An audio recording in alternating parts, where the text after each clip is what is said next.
Hello, everyone. Thank you so much for joining this stream. We are super excited to have Alex Lifeson to talk about the 25th anniversary of his album Victor. And it's great to see so many people online. Thank you so much for joining. Make Word Music has been around for about 7 years. I know that a lot of people are new here because you're coming to see Alex. So we have a lot of great interviews, a long history of videos, a couple hundred videos, including interviews with Steve Vai, Devin Townsend, a lot of really great artists, The Residents. We're all over the map. So I encourage you to go check out some of our old content. And I'd really appreciate it if you hit subscribe. We have a lot of great new stuff coming up, a lot of King Crimson related content. We have an interview coming up with Henry Kaiser and Andy West of the Dixie Dregs, and a lot of other really interesting artists. So thank you again for joining us today. And I'm going to kick this off by introducing you to Andre Chumley, who will be the host of this interview.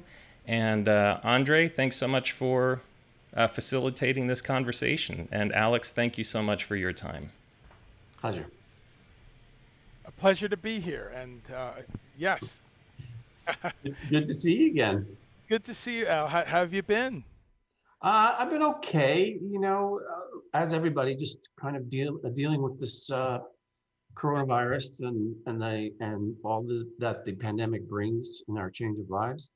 I'm doing okay. A little bored, but starting to get into a few little different projects and just trying to keep as busy as I can.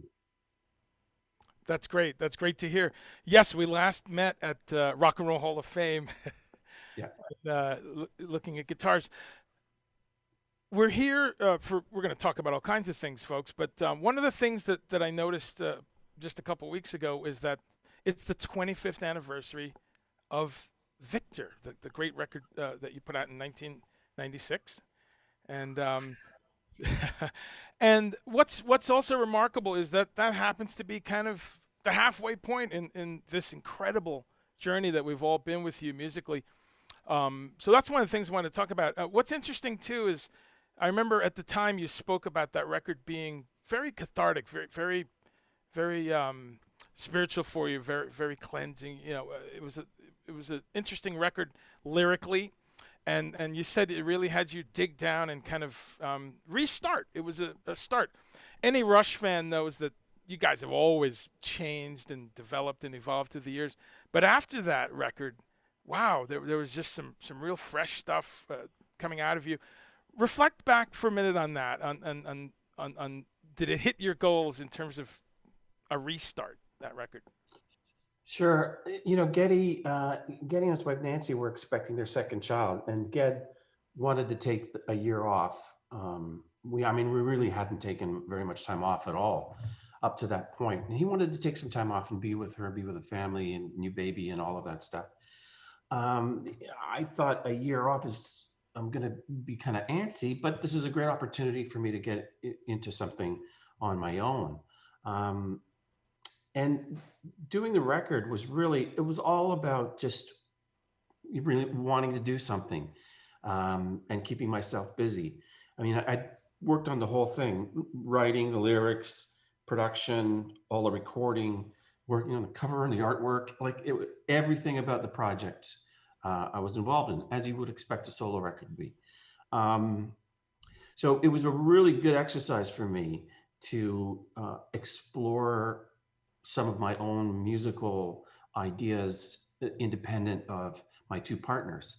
Love working with those guys. They're, Getty's my best friend forever. But this was something about me. It was something that I really had to do to prove myself that I could actually make this conscious effort to do something big that required a lot of work, dedication, and attention. So I dove into it, and I got together with a bunch of my friends, and they played on the record, and it just started growing and growing, and it became that project for that year. And I came out of it feeling like I really did something special for myself. I was of the opinion that if no one bought the record, If we got sold one record, that was a success. It was all about going through this exercise on my part and doing it. Recorded it in my basement in my little studio on 8-at machines. Um, all my amps were there and my guitars. Friends that came over to work on the record stayed over. It was really, really a fun event for all of us. Looking back on it lyrically, that was a very difficult record for me to do. I'm not a lyricist, and I don't, and having such an amazing lyricist in the band like Neil, it was hard not to be influenced by that and try to write at that level, which was just not possible for me. I feel like I did the best that I could. If I was to do it over again, I don't know what I would do. Spend more time on the lyrics or try to do it in a different language or something and fool everybody. But again, at the same time, there were a lot of people that were having problems in their relationships around me, friends, family members. So there was a lot to work from at the time.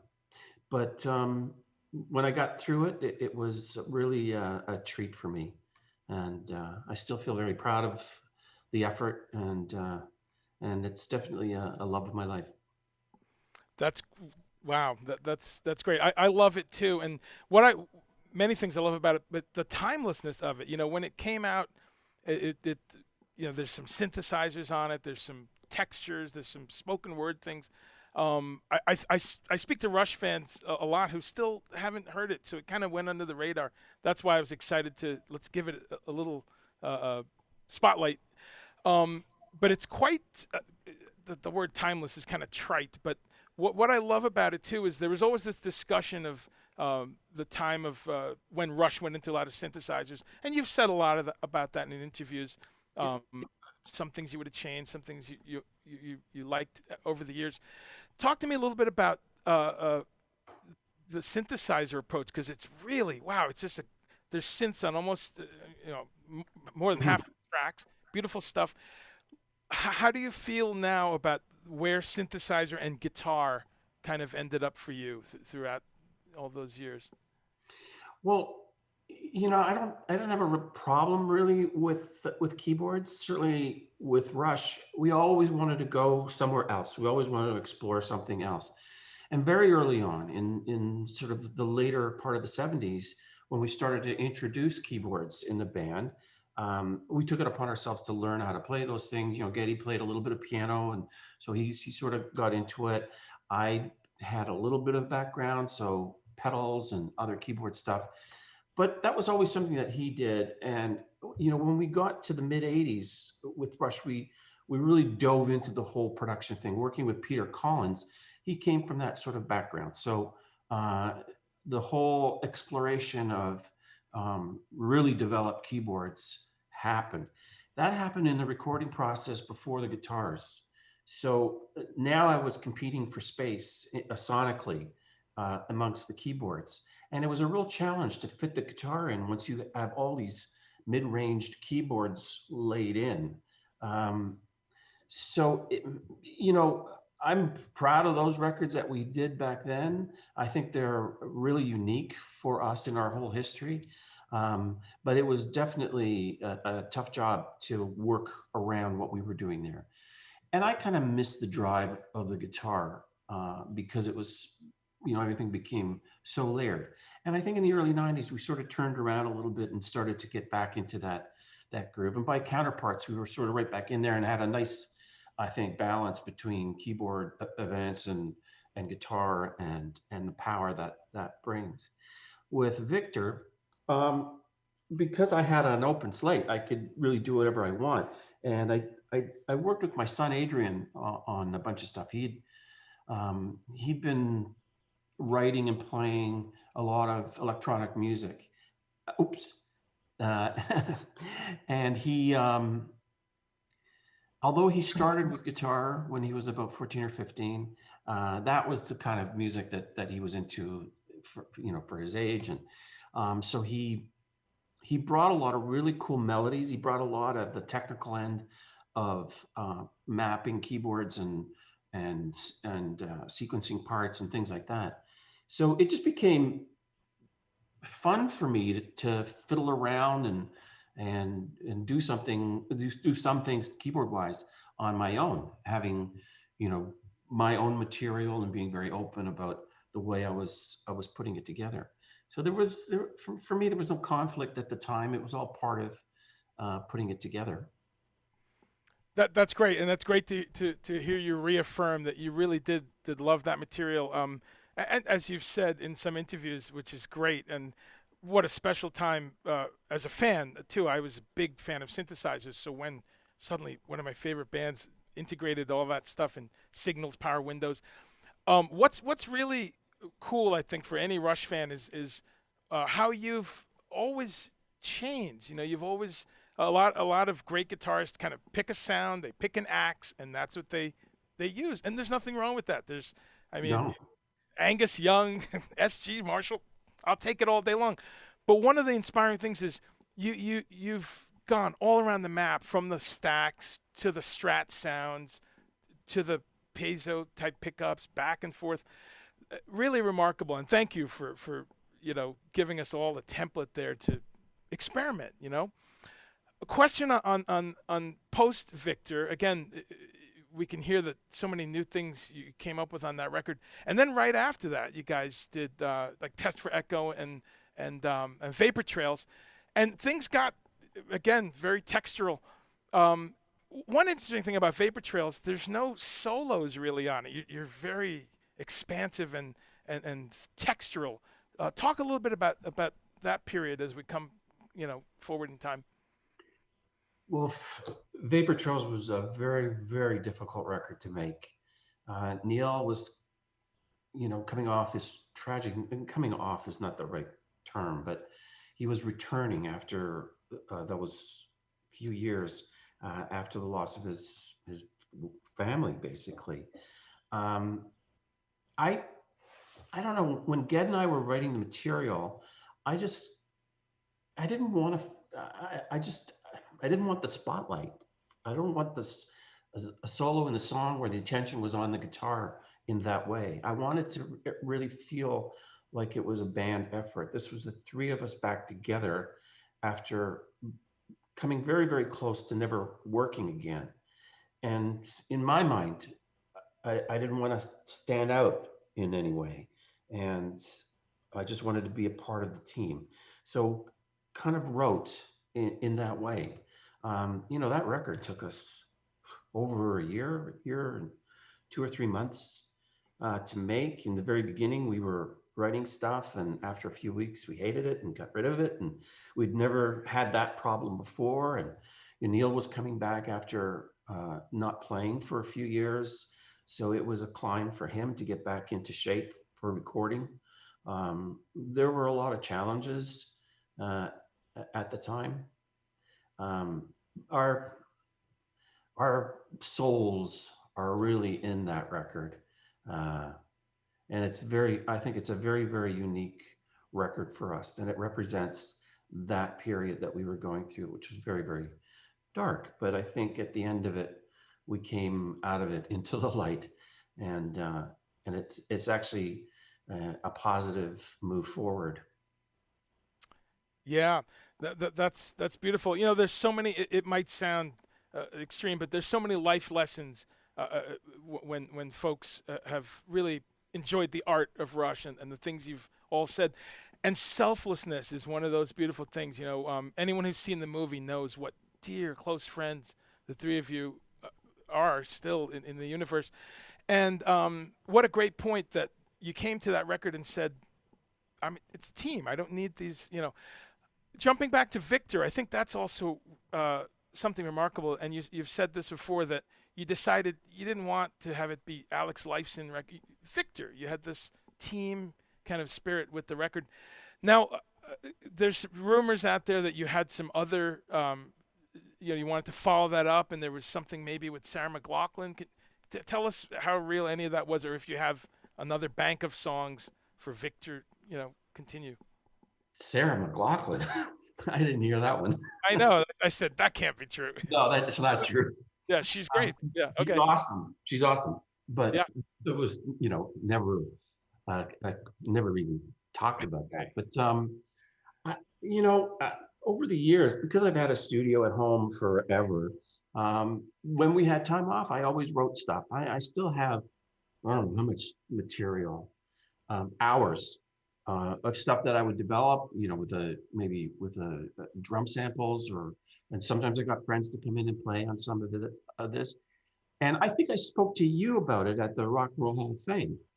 Um, because Steve Howe was doing this. He was releasing some of his demos, Right. right? We were talking about that, and it occurred to me that this would be a great avenue for me, a way of releasing some of this kind of cool music that was from the time, not super produced, not big record kind of thing, but really cool little vignettes, musical vignettes of where I was at that time. So I still have all that stuff. Still talk about doing it. I've done some writing. After we finished the last tour in 2015, I couldn't sit still, so I just started just writing on my own and doing some stuff. Geddy was working on his book.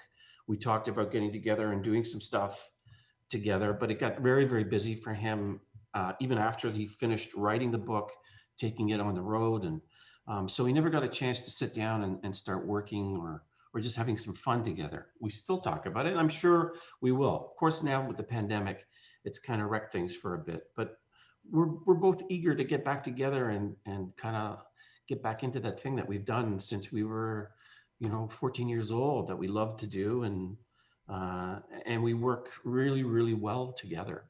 So we'll see what happens with that. But I don't know. I go back and forth. I'm kind of a lazy person, and the prospect of doing a record after doing Victor and spending a year on it, and knowing what it took, I don't know if I'm in such a big hurry to go through that sort of thing again.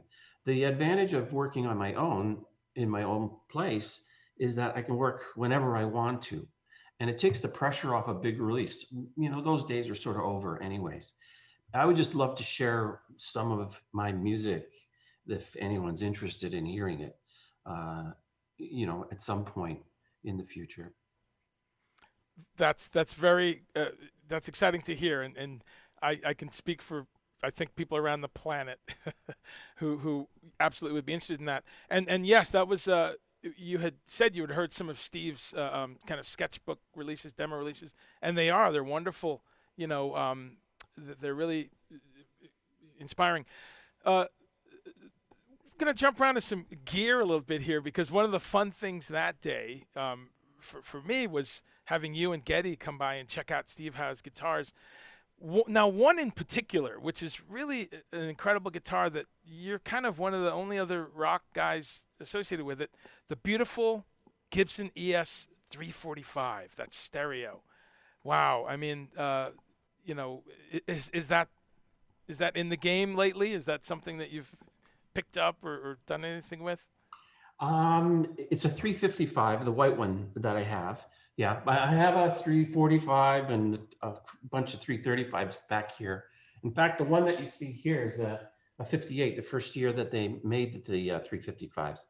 So that's a very sweet sounding guitar. But we're renovating our condo, and we're getting close to the end finally. And I just took a bunch of guitars off the wall to take to our place, because I'm going to have a nice little working space in this new place. So that's where that 335 is going right now. I don't know. I kind of, it all depends. I'm fortunate in that you can't see the rest of the guitars, but this wall goes up to about 16 feet, and it's all covered in guitars of all sorts. And I'm by and large a Gibson player, but I've played lots of stuff. PRS, I played for many years. They make a fabulous instrument. The Gibsons, I have some nice Fenders, some Tellys that I love. And so it really just all depends on what I'm looking for in terms of character. And I just pull it off the wall. They all speak a little differently. And being as old as I am, I got to play almost all of them at some point or another, usually on tour. So they all have a little bit of history, and I understand them and know their personalities. So it's kind of cool to pull things down and do some alt tunings and really have fun exploring. Lately, I found that I've just gotten sort of bored with standard tuning, and I've been messing around with a lot of alt tunings, really bizarre ones, more traditional ones. And now when I go back to standard tuning, it's like I'm a beginner. I don't know what I'm doing. So I'm a little scared about that. Well, well, that's great news. And you said you were just, after a year, a very difficult year, of Yeah. course, in many ways, you were saying you're just now starting to, um, kind of tinker around and do some things. Um, how does that look the next 6 or 8 months? You think you'll hit record? And Well, after Neil passed, it was very difficult to get inspired or motivated to play. It was, as you could imagine, we were very, very close.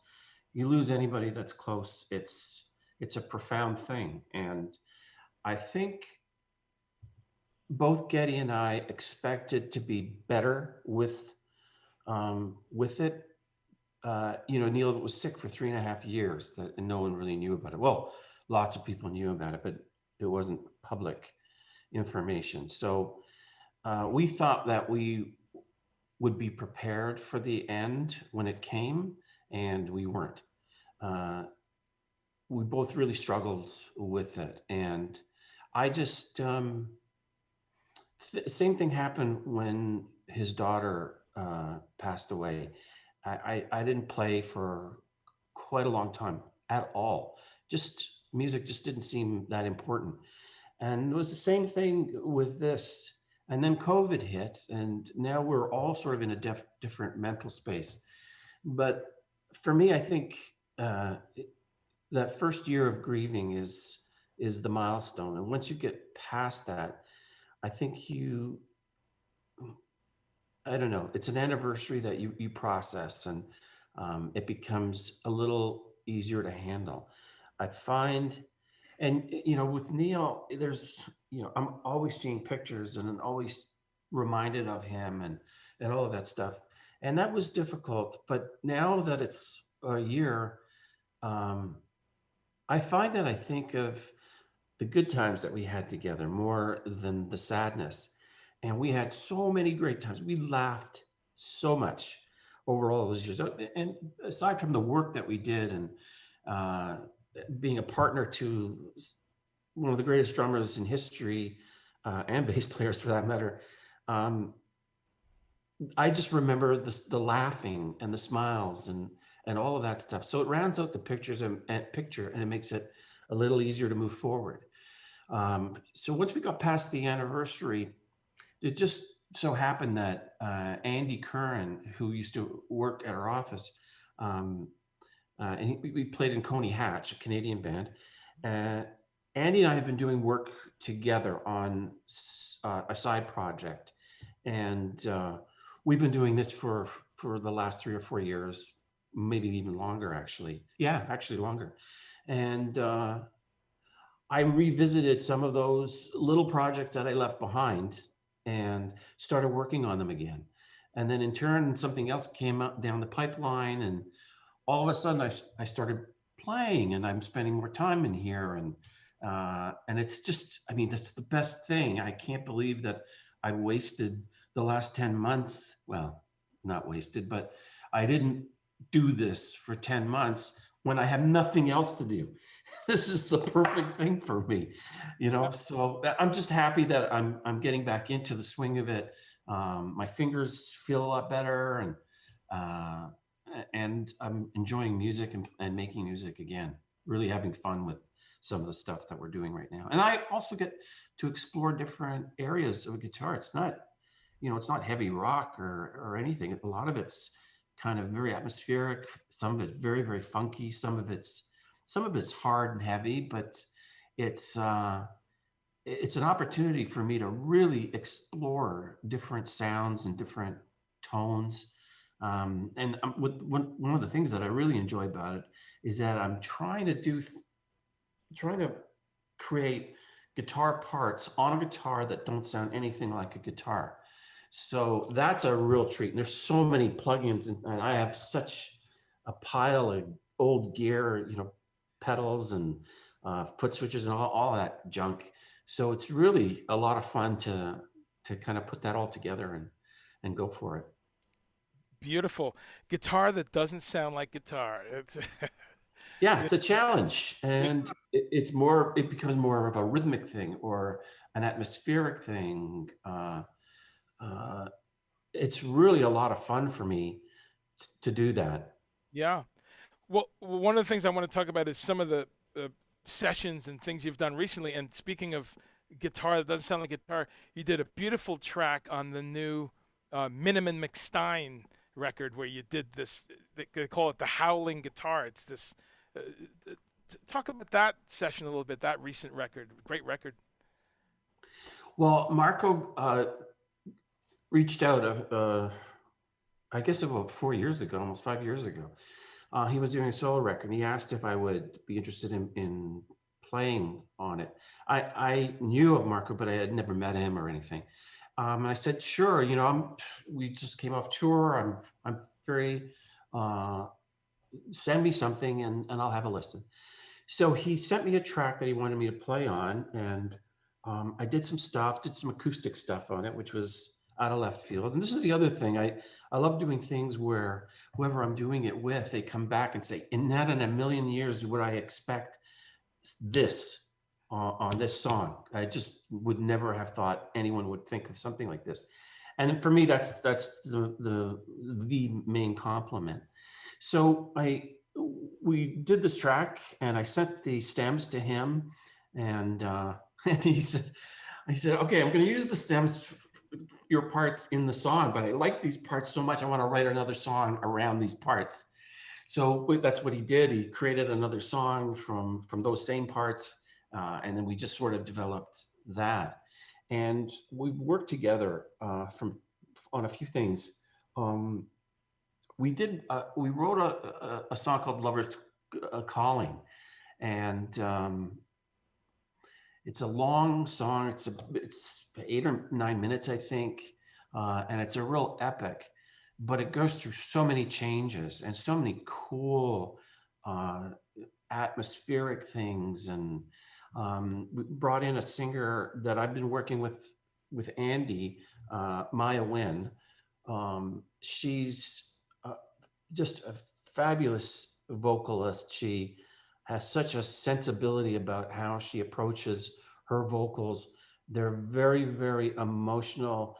It's not rock singing, it's something else. And there's a real depth to her arrangements and the way she puts these things together. So I suggested to Marco that we get Maya to sing on the song, which she did do. We had a singer previously who did a great job, but was a more traditional sort of rock vocalization.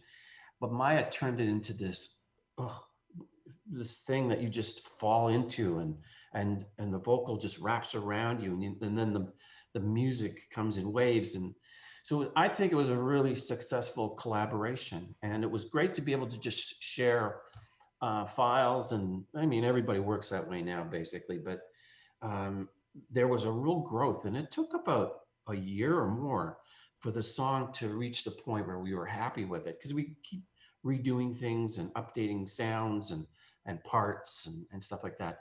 Rich Chicky did a mix of it for us. Rich, has done a bunch of our records.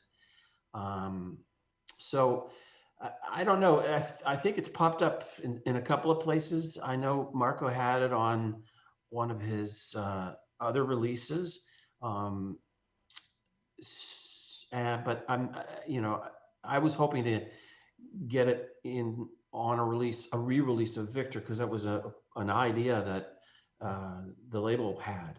But unfortunately, with COVID, it all changed. But well, maybe I'll send the track to you. You can have a listen to it. But Would we were love really, really excited about it. would love to hear it.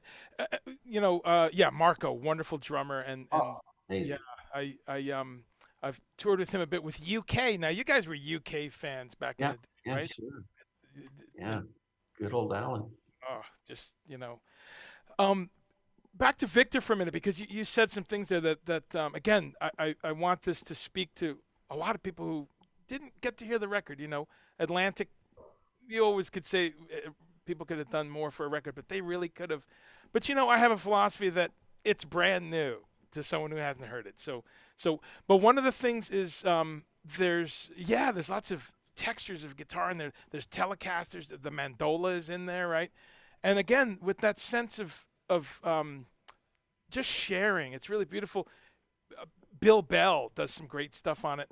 I want to talk about a couple specific tracks like Strip and Go Naked, for instance, which is just a great short little thing, instrumental. Um, Tell me about that track, and if you've got some more things like that in your. Yeah, well, it's one of the instrumental tracks of the four, I think, 3 or 4 instrumental tracks on the record. Um,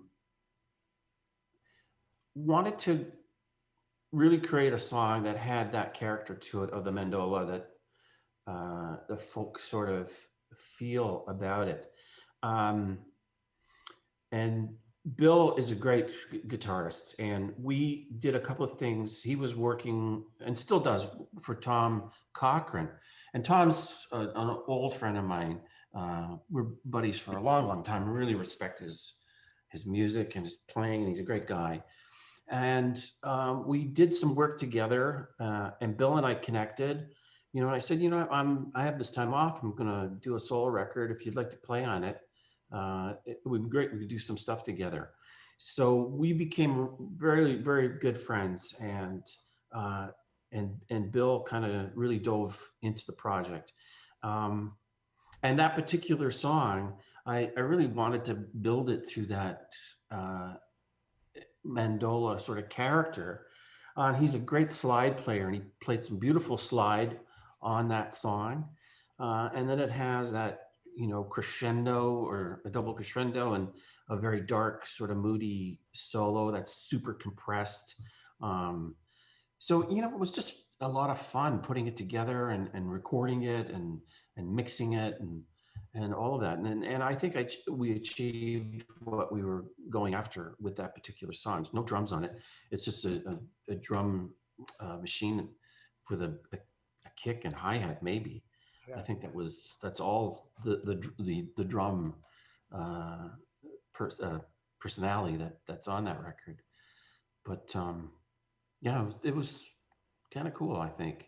I love playing the mandola. It's sitting right over there, and again, it's a different sort of instrument, so it's becomes a challenge to find cool things to do on it.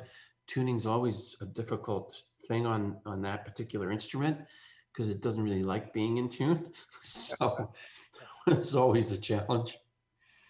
But you learn a lot, I think, by doing that. Yeah. No, beautiful instrument, and of course it showed up on a few other Rush Yeah. records, and really great.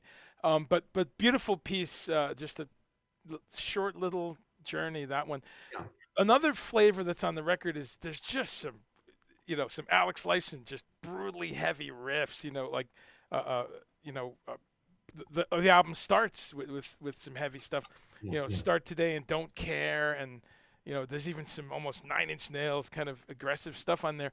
Um, Talk to me a little bit about the track with Del Bello and the heavier stuff, the Don't Care and the Del Bello track. Yeah, Start Today was really, it was a song about reaffirmation and learning from difficult experiences and putting it all together and moving forward and understanding in a relationship that it's a two-way street and what you give is what you get back. So having that in mind and the whole concept of the record, I wanted to have a female voice on it.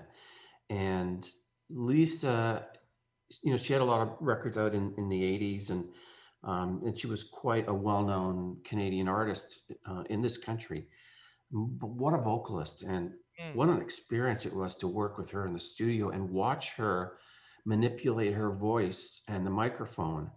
It was I was amazed watching her. You know, she would move her hands around in a certain way, and she would get around the microphone in another way, and she just really manipulated the whole thing. She just knew what she was doing in there, real professional. And don't think we did more than you know, a few takes of whatever we were doing. She just nailed everything all the time. Um, there's something about her voice at that time that was kind of reminiscent of Geddy in the earlier days. And I think that was an attractive thing for me in that song. Well, you know, I wanted to have a woman singing in there, but it was kind of cool that there was that connection as well in terms of character, vocal character. Um,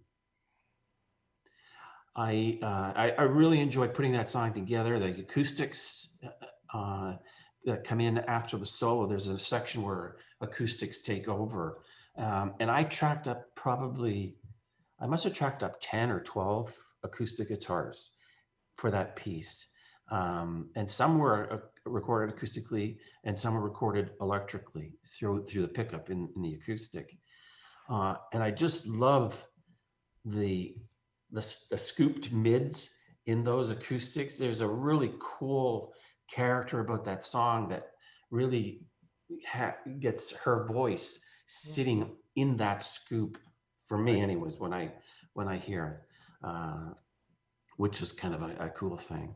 The riff wise, it's a little reminiscent of Zeppelin, but at the same time, I can't deny my inspiration and my roots.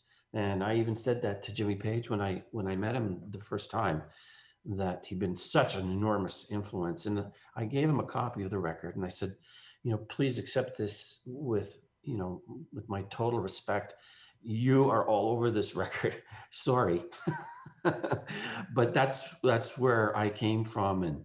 And that is what I hear. I hear him, I hear Jeff Beck, I hear maybe Steve Howe. I mean, all of those guys were so important to my growing up. And now I'm an old man who I suppose, who inspires other players or younger players. So it's kind of cool that you move that forward throughout generations. Just beautiful to hear that. Before I go to a couple other tracks on this topic, yeah, that's one of the things really as a Rush fan too. You all always talked about what you were listening to. You know, there's some great interview clips, and Neil wrote that book about listening to music on the road, and you've always said, hey, I'm into this, I'm into that. There's a track I want to jump back. And by the way, folks,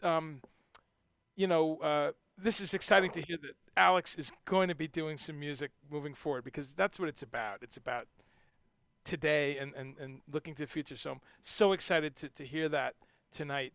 And but looking back for a minute, I want to remind people that in a couple of days, the Moving Pictures is going to be 40 years old. I forget the date, but in about 2 weeks. And don't have to say what an incredible album that is to all of us and to your journey. But a track I want to talk about is the last track, Vital Signs, because that track just well, you've got the little bubbly sequencer synth on there.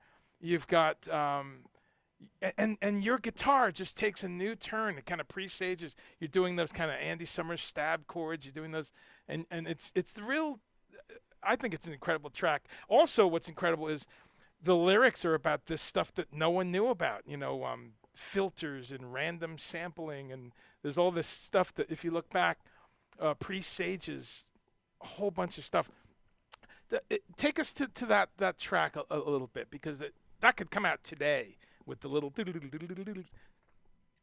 Yeah, boy, that's 25 years is tough enough with Victor. 40 years is a real stretch.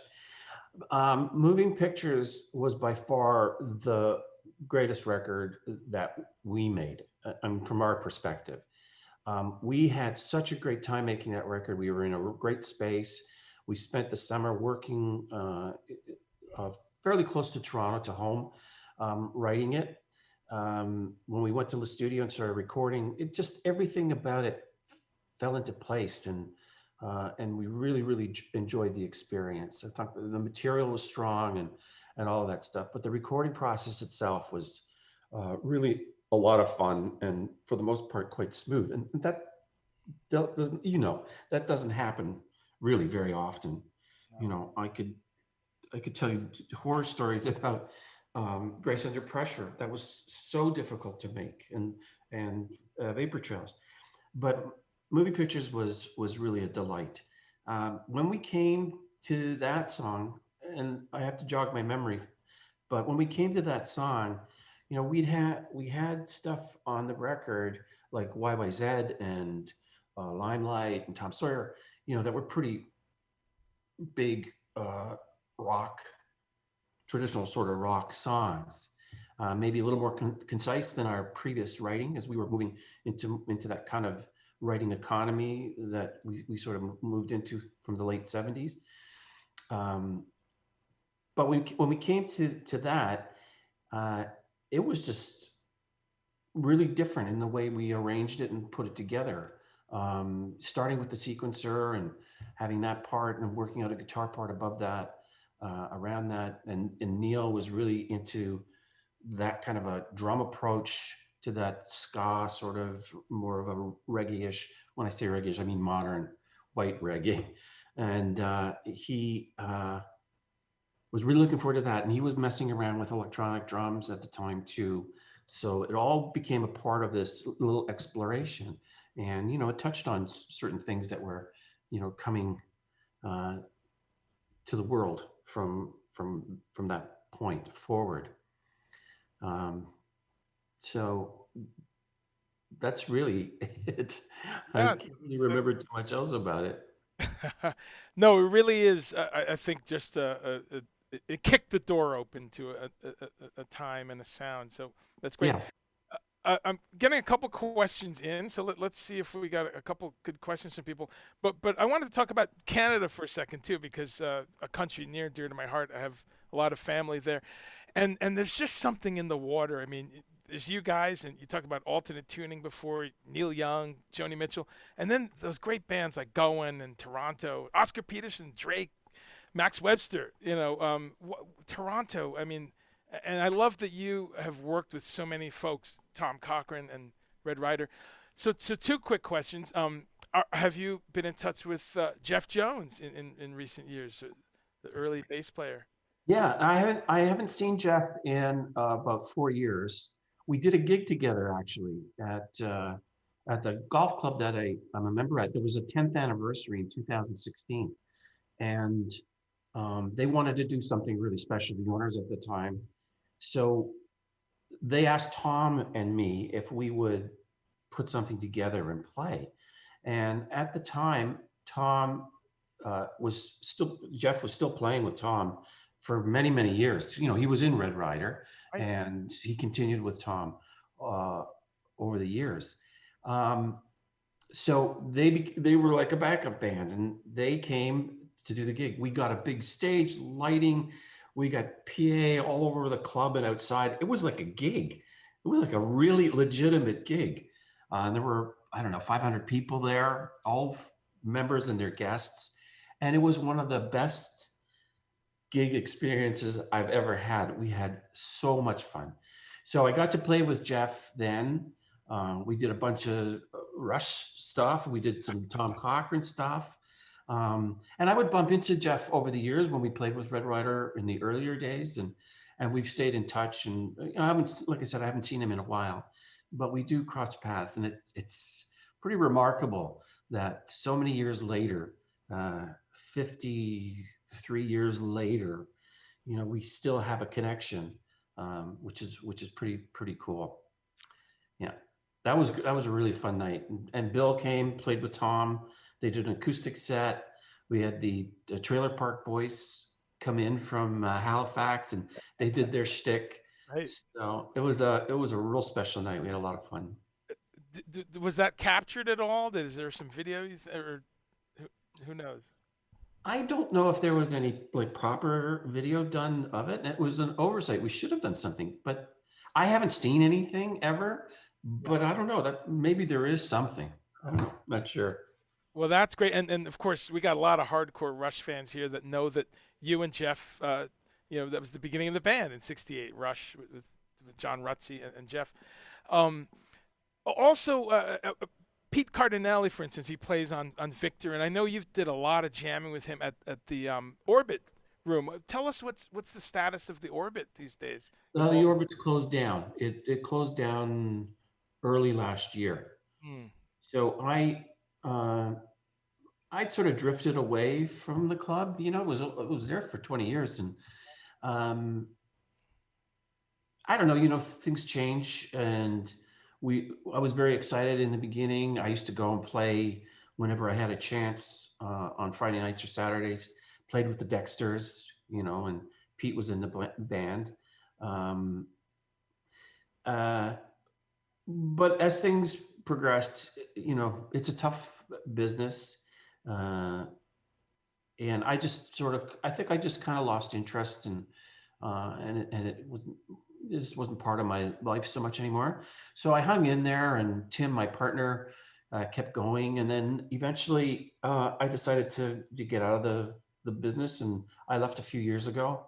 And he carried on for a while. And then I think it was just too much with COVID coming, and um, he was never going to survive. And it was a struggle as it was. The Orbit Room was a very cool place. In those early years, particularly, it was live music every night. And in the city, we didn't have that back then. A place you could go to for live music. And it was very, different from night to night. We had, R&B, we had jazz, we had all kinds of stuff. Fun. And it was really a fun place. But I find that all those places, they have their life, and then it moves on. And we had our regulars, but eventually they grew up or they moved on, and things sort of change, and it sort of loses that specialness, I suppose. But we did have some really, really great times there. No, that's a very honest and realistic look. Some great videos out there, folks, of Alex playing blues stuff and some Yeah. funk stuff. A couple questions from the folks out there. Someone is asking, Christopher Clement's asking, as a total gearhead, is there the one that got away? Is there like a guitar that you still kind of wish you could get or that you missed, or a piece of gear? Not in terms of guitars. I was never a collector in the early days. I regret that because, in the 70s, for example, I would have had greater access to a larger number of vintage instruments that weren't particularly vintage, like older Les Pauls from the 50s and particularly from 1960. Um, so I never kind of took advantage of that. I always believed that guitar is what you do with it. It doesn't really matter. So most of my guitars from back then are vintage now, only because I'm this old and they are old as well. So, but in the last, I don't know, 7 or 8 years, I did start to vary my collection a little bit, and I got a couple of older vintage guitars, some Gretsch and 57 Les Paul Gold Top, and as I said, the 335, a couple of those, actually a few from that era. So I don't know. I I have a telly that I use. It's a 58 reissue, and I bought it in the early 80s.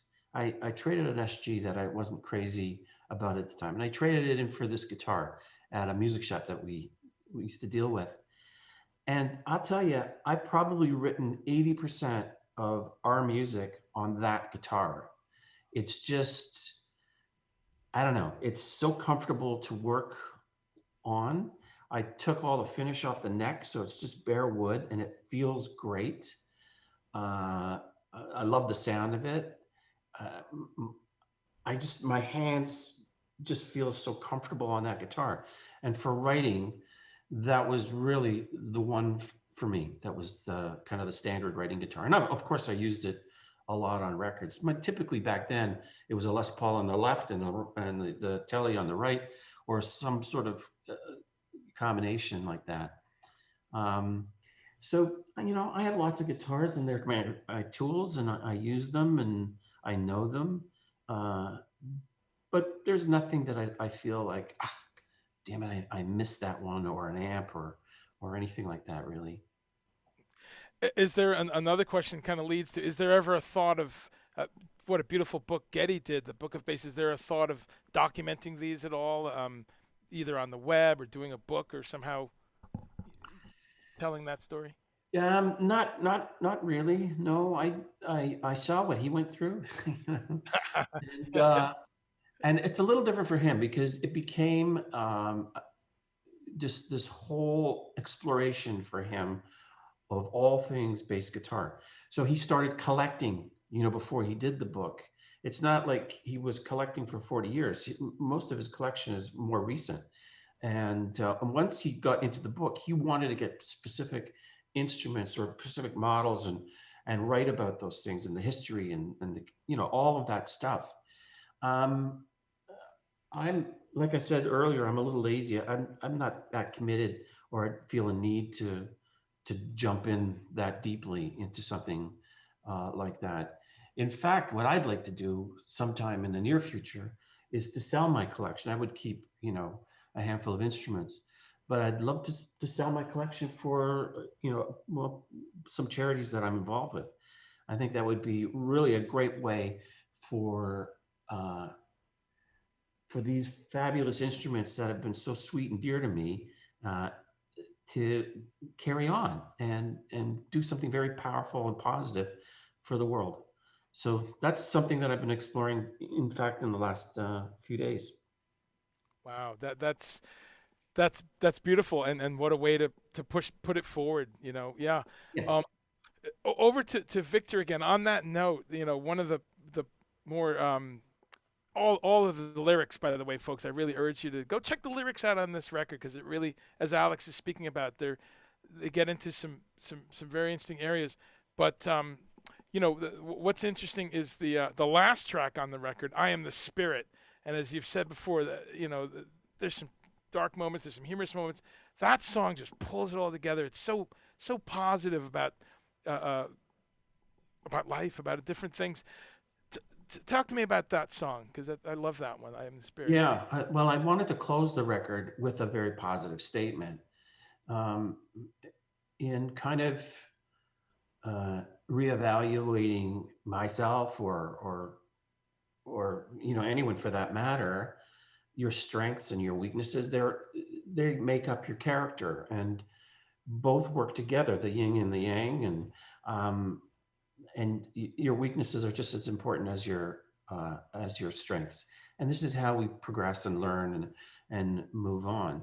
And in terms of a relationship, again, the underlying theme is it goes two ways, and there needs to be an understanding, and compromise, and care and love and all of those things.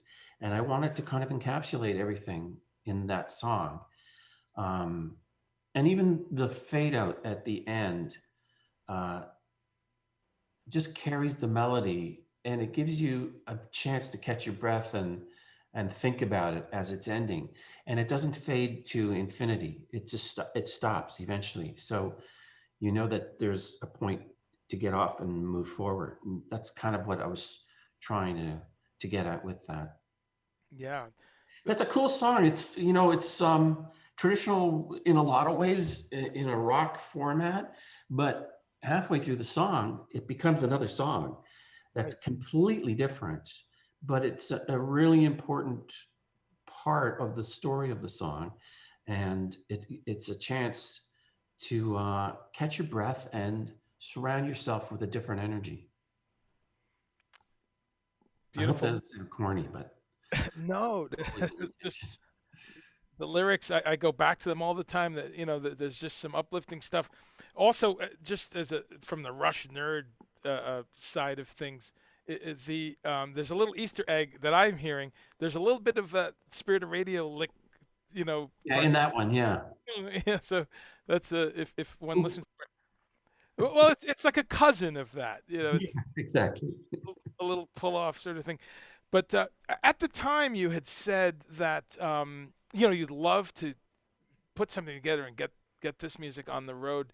Looking forward, I mean, we're in this global nightmare, you know. But we all hope, all touring musicians, that we're gonna beat this.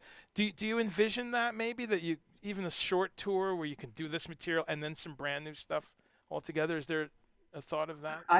Honestly, I think it's very unlikely.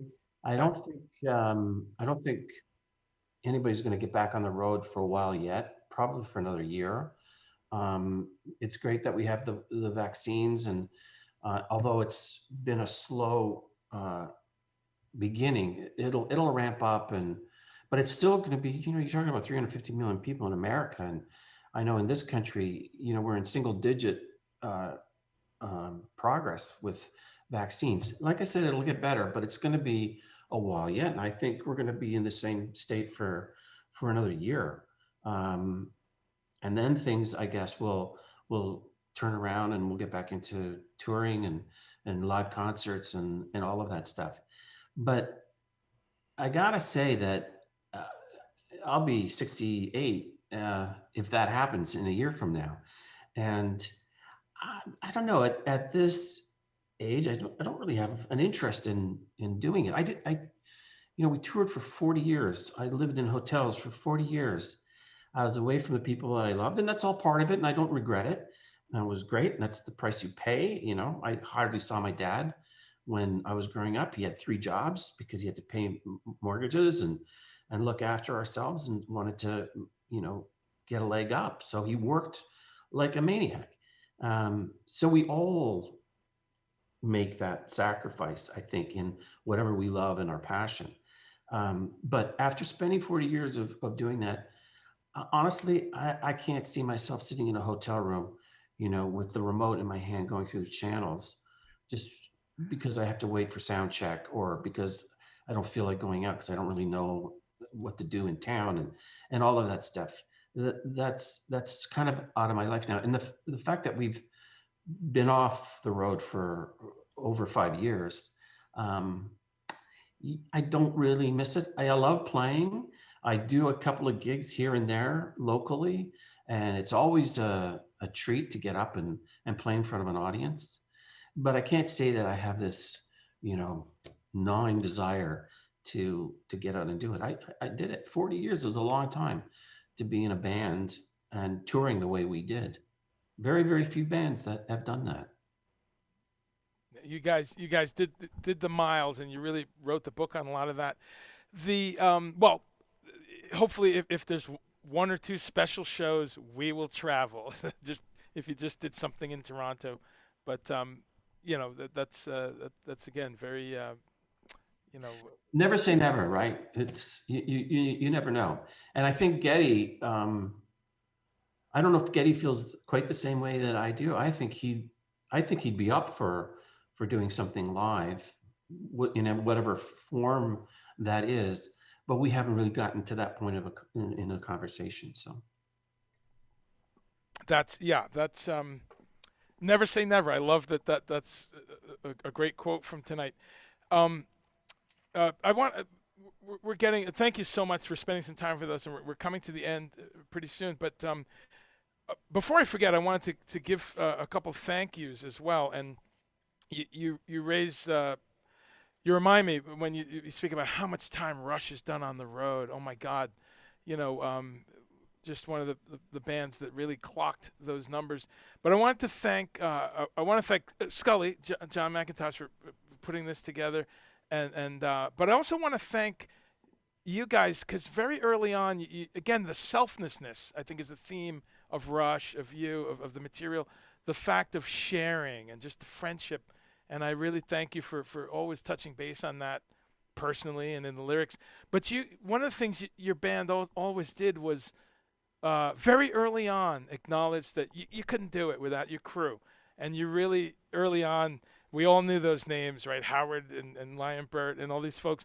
But that was really remarkable because you guys kept the same crew for the whole time, and that's amazing. And it says so much about the band. Tell me a little bit about your wonderful crew and kind of, you know, how that.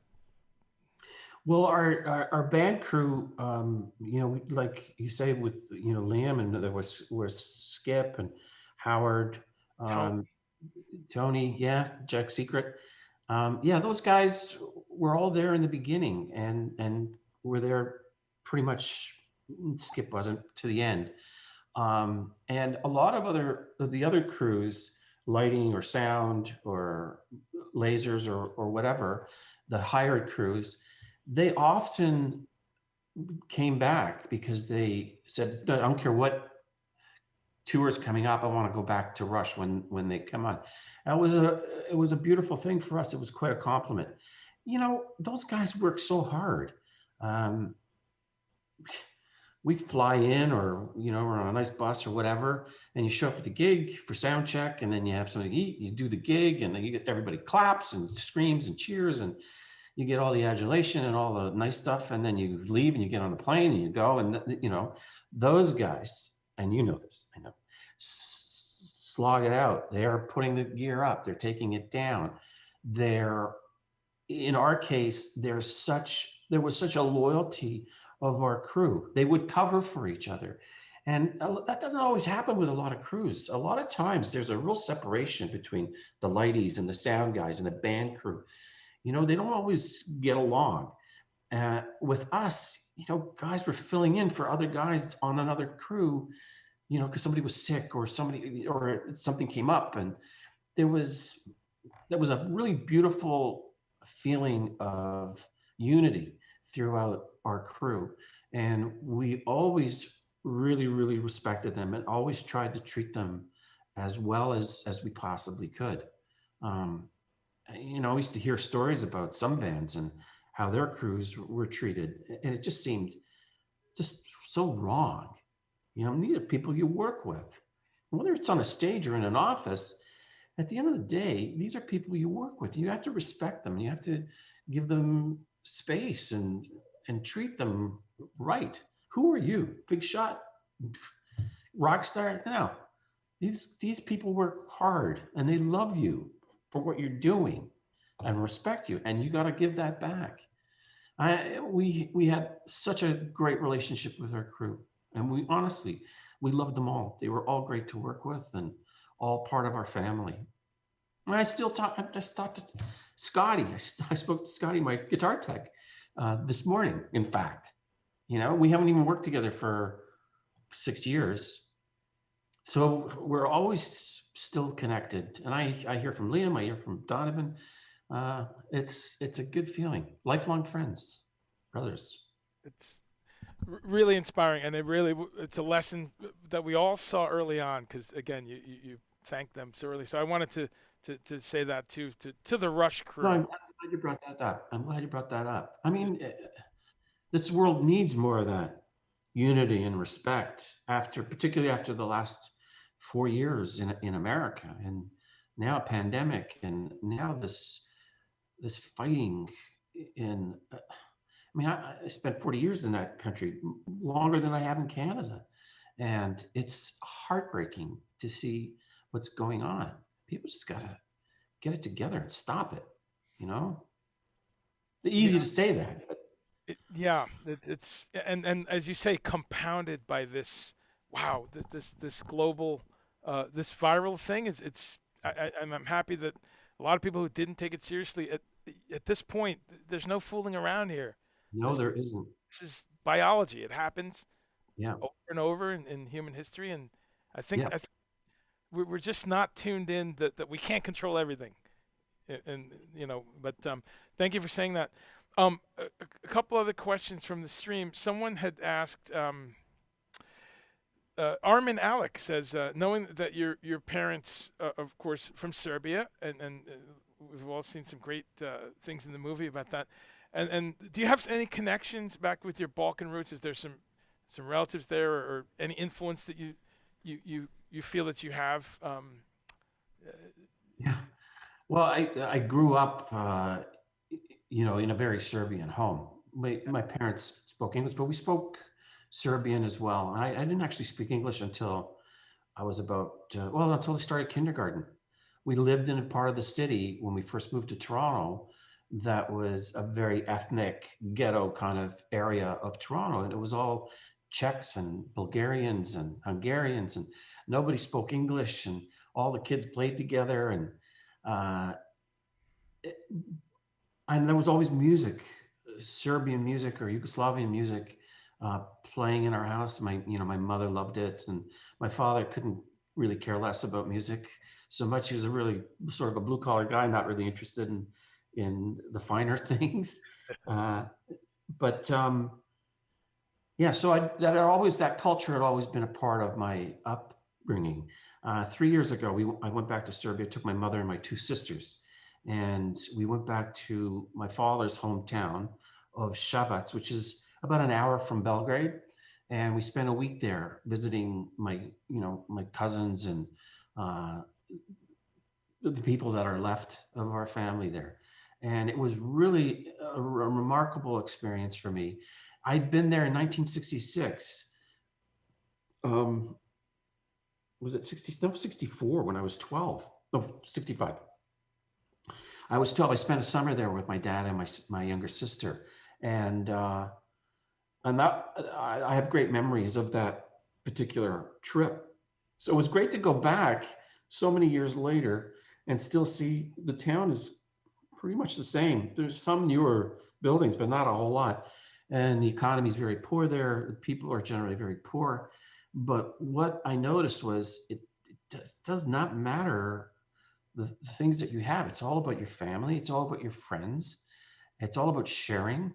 Um, I went out with my cousins a few times for dinner with their friends, and nobody's got any money, but it doesn't matter. Everybody has such a wonderful time being together, and they all love each other very, very much. All the friends, and it was a beautiful thing to see.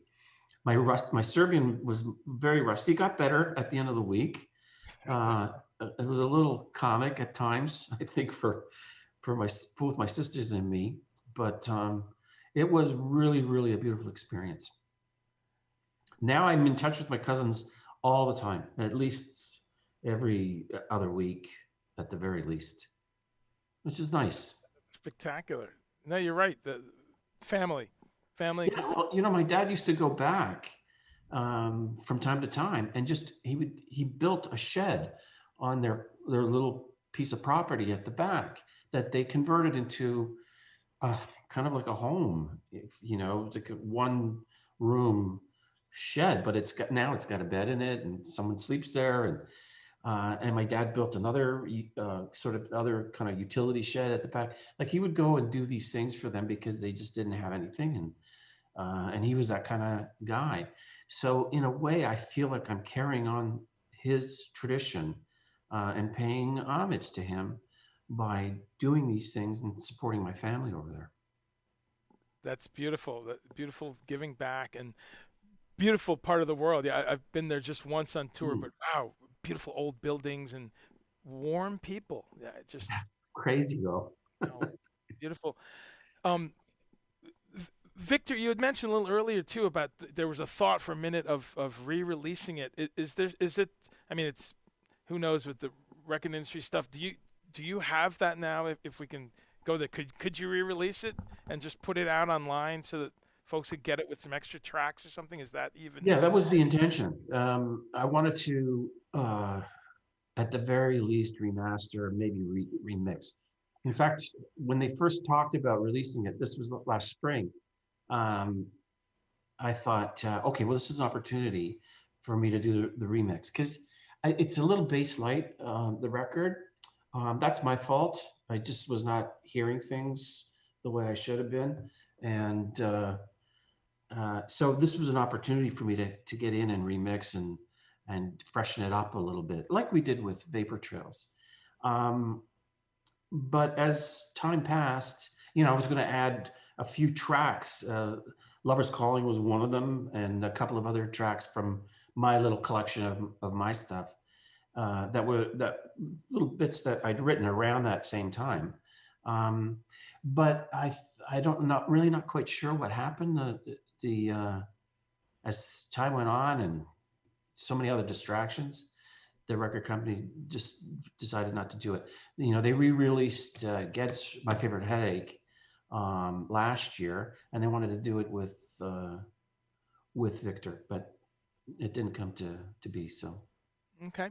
Well, we hope it does. Just judging from the comments and the support tonight, people, I think there's an army of folks around the world that would love to hear that, especially with some additional stuff. On the record again, there's the synths I just love because I'm a big synth head. Do you remember what you used on there? I mean, I'm hearing could be Prophets or Oberheims. Do you remember what's on there? Virus. uh,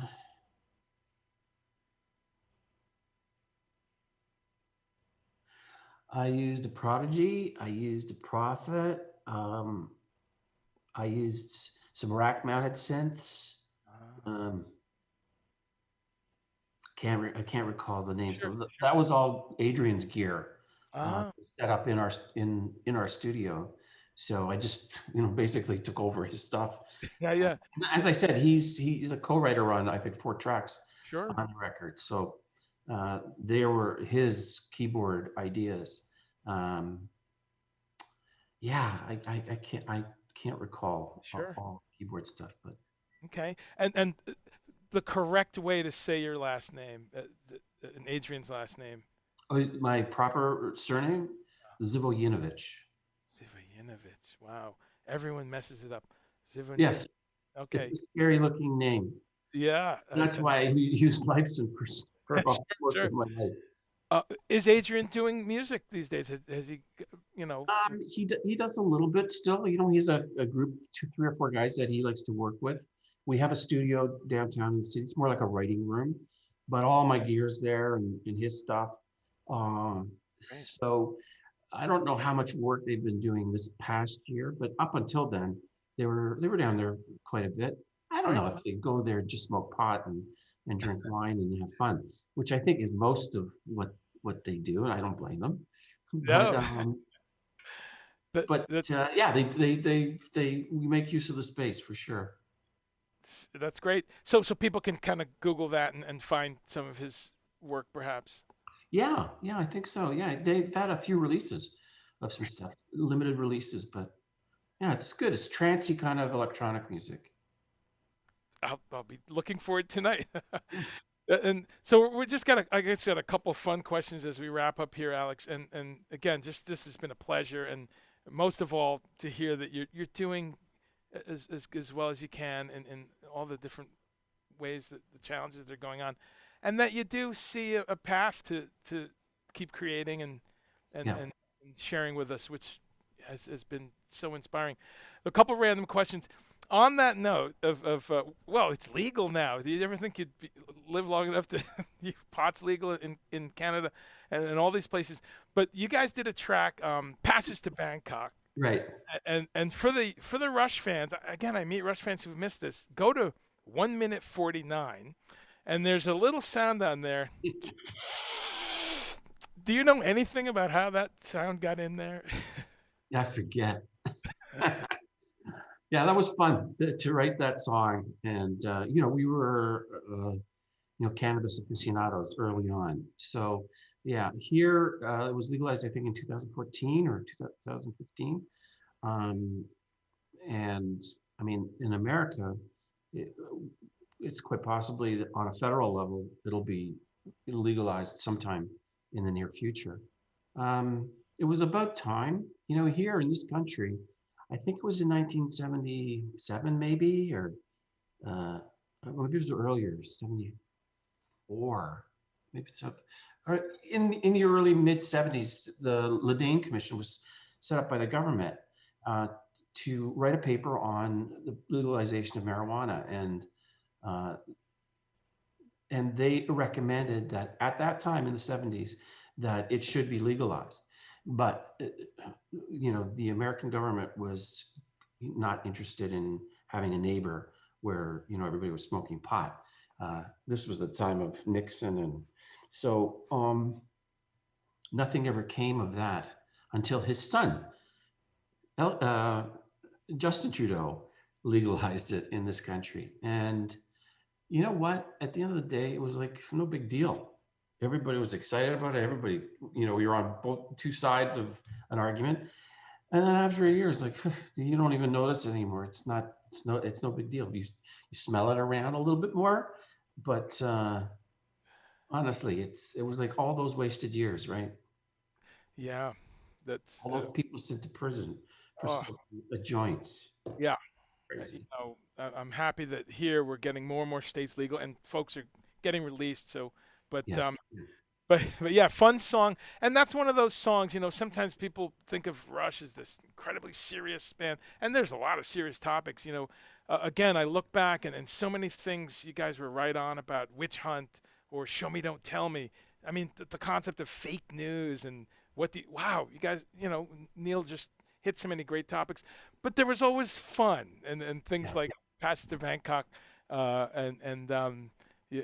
things like your Rock and Roll Hall of Fame speech or any of your gear stuff in the tour books. I love that. There's a real yin yang of just light, you know, uh, uh, Yeah. shut up, shutting up on the record. Um, Want to close on the title track because that's just another one that I've played that to so many people and they can't guess who it is because there's no real guitar on it. It doesn't sound like. I love that track. Just a moody, ethereal art piece. And of course, I'd like you to also just touch base on how you ran into at that point, a 45-year-old, a 50-year-old poem by the wonderful W.H. Auden. So talk to me about the Victor, the title track, a bit. I'd received a book of Auden's poems from my wife as a birthday gift. And I wanted to do a song that was that didn't have guitar, that was completely, out of my wheelhouse. And I was reading through the book, I keep it at my bedside and read through, and I came across the Victor poem, which is very long. And the song is condensed, but it really struck me. And when I was fiddling around with some of these sounds, there was a real darkness to it. And by being judicious with some of the lyrics, I could create this vision and this dark character and dark story, and bringing in the saxophones and bringing in all the other keyboard stuff, and um, it was just something I thought that would be uh, unexpected from me as a guitarist in a rock band, uh, and that was really the motivation on it, and it became one of my favorite songs on the record because of the way it was constructed and how it all worked together and how the storyline worked. So Wow. Now that's it really is, and it's the timelessness. I know I've said that a few times, but that's the beauty of music. Really, it's all timeless. You put on some Cab Calloway, and if you haven't heard it, it's. But that song in particular, it's from a time and place that's we're back there. A lot of people are listening to ambient music, and there's all these oh yeah, uh, yeah, for sure. great synthesizer stuff. Um, a couple things on music that we all love and we listen to. I know you've done some work with Steven Wilson. You played on that great Porcupine. Have you heard his new works, which are very electronic? His brand new kind of Oh no, I haven't yet. No, it's no, but I will for sure. super electronic, all kinds Oh, of really? yeah modular Cool. stuff and Good for him. yeah. Um, and what are you listening to these days, if anything? What's been I haven't really been making an effort to listen to too much outside of this room and what I'm doing in this room. Generally at home here, when we're just sitting around, we just put like chill radio on Apple, and I like having that background music. Uh, just not really focused on chasing anything right now.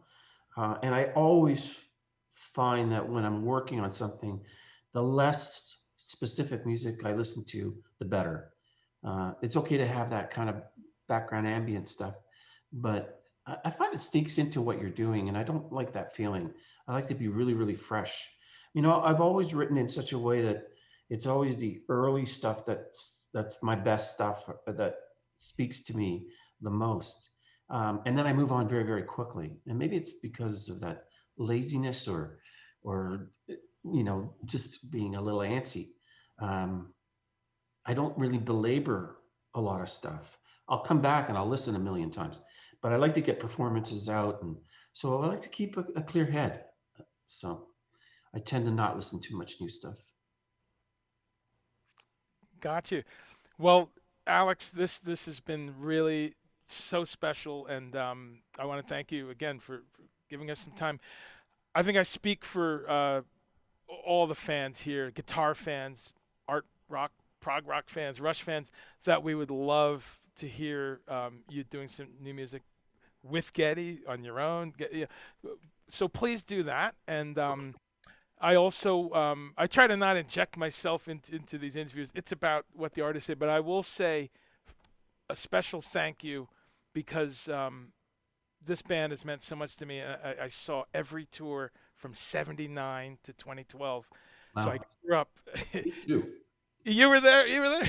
Rush College, from the age of 14, and the music, the guitar playing, the complete textural uh, uh, journey you guys have had, and most of all that it's going to continue, and you're going to do some new music for us. So Thank you, Andre. Thank you so much. thank you, Bill. Thank you. Thanks for checking it out, folks. We'll see you soon. Okay, see ya.